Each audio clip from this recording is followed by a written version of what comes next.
इस वीडियो में हम बात करेंगे हेमोप्टिसिस के कारण, ट्रीटमेंट पर। स्पेशली हमारा फोकस रहेगा क्रॉनिक और रिकरेंट हेमोप्टिसिस, मतलब थोड़ा थोड़ा खून बार बार डेली या हर कुछ दिनों में या महीनों में आना। हेमोप्टिसिस मोस्टली हमारी लंग और रेस्पिरेटरी ट्रैक्ट में किसी न किसी बीमारी के कारण होता है। इसके कॉमन कारण हैं bronchitis, bronchiectasis, pneumonia, fungal infection जैसे कि एस्परजिलोसिस, कैंसर। खून की नसों का गुच्छा जिसे एवियम कहते हैं, ये भी हेमोप्टिसिस का कारण होता है। इंडिया में हेमोप्टिसिस का सबसे कॉमन कारण है ट्यूबरकुलोसिस। हम सभी जानते हैं कि ट्यूबरकुलोसिस इंडियन हेल्थ सेक्टर के लिए एक बहुत बड़ी प्रॉब्लम है और एक कॉमन डिजीज हो गई है।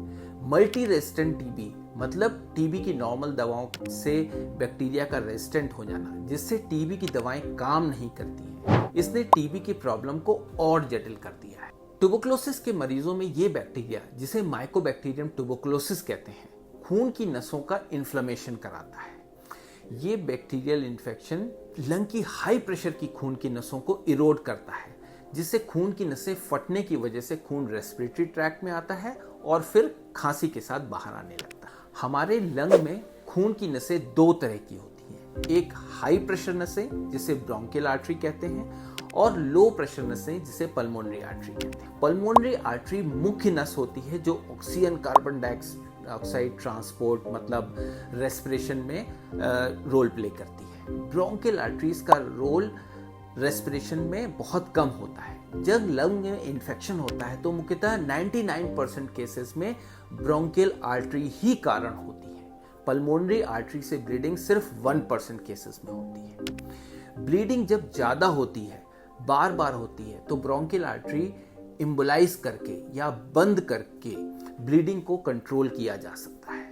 ब्रोंकियल आर्टरी इम्बोलाइजेशन एक बहुत ही सेफ और इफेक्टिव प्रोसीजर है खांसी के साथ हो रही ब्लीडिंग को कंट्रोल करने के लिए।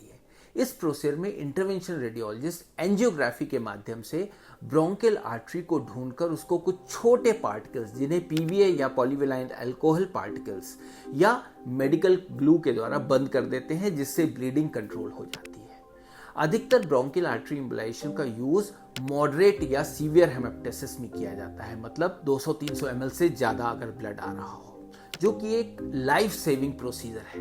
हेमोप्टिसिस एक डेंजरस कंडीशन हो, क्योंकि एक तो ब्लड लॉस हो रहा होता है, इसके अलावा ब्लड अगर पेशेंट खांसी से निकाल नहीं पाता है तो ब्लड हमारे लंग्स को चोक कर सकता है, जिससे लाइफ रिस्क होता है। सो खांसी में ब्लड आने को हमेशा सीरियसली लेना चाहिए और तुरंत मेडिकल एडवाइस या केयर लेनी चाहिए। कई बार टीबी के पेशेंट्स में एक्टिव टीबी और ट्रीट होने के बाद भी टीबी ने लंग्स को जो डैमेज किया है, जिसे ब्रोंकिएक्टेसिस या कैविटी फॉर्मेशन कहते हैं, ब्रोंकियल आर्टरीज की सूजन कराता है। इन नसों में ब्लड फ्लो बढ़ जाता है और इन कमजोर नसों के फटने से ब्लीडिंग होती है, जो हमको एंजियोग्राफी पर हाइपरवेस्कुलरिटी या सूडोएनेरिज्म मतलब खून की नस फूल गई है के फॉर्म में दिखाई देती है।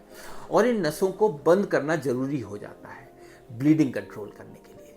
सो अगर थोड़ी थोड़ी ब्लीडिंग भी बार बार होती है और मेडिकल ट्रीटमेंट, इन्फेक्शन कंट्रोल करने के बावजूद ब्लीडिंग कंट्रोल नहीं हो रही है, तो ऐसे केसेस भी ब्रोंकियल आर्टरी एम्बोलाइजेशन के लिए उपयुक्त कैंडिडेट होते हैं। एक बात समझना जरूरी है कि ब्रोंकियल आर्टरी एम्बोलाइजेशन पेशेंट्स की लंग की बीमारी को ठीक नहीं कर रहा है, ये सिर्फ ब्लीडिंग करके लाइफ को सेव कर रहा है और क्वालिटी ऑफ लाइफ को इंप्रूव कर रहा है। और लंग की बीमारी को कंट्रोल करना बहुत जरूरी है। अगर टीबी कारण है तो टीबी की दवाएं, फंगल इन्फेक्शन है तो उसका इलाज।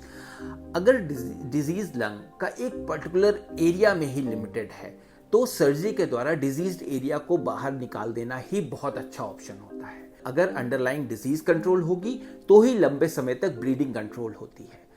अगर प्रोसीजर के सक्सेस रेट की बात करें तो 90-95% केसेस में ब्रोंकियल आर्टरी एम्बोलाइजेशन हेमोप्टिसिस को कंट्रोल करता है। लॉन्ग टर्म में रीब्लीडिंग का रिस्क 20-30% होता है। प्रोसीजर में कोई मेजर रिस्क 1-2% केसेस में होता है। सो आपको क्लियर हो गया होगा कि एम्बोलाइजेशन इंटरवेंशन रेडियोलॉजिस्ट के लिए कॉमन प्रोसीजर है और एम्बोलाइजेशन बहुत सारी बीमारियों जैसे enlarge prostate, uterine fibroids, goitre, knee arthritis, liver cancer में भी किया जाता है। अगर आप इन बीमारियों में से किसी भी बीमारी से रिलेटेड और जानकारी चाहते हैं तो मेरे चैनल को सब्सक्राइब कीजिए और अपनी फैमिली और फ्रेंड्स में शेयर भी कीजिए।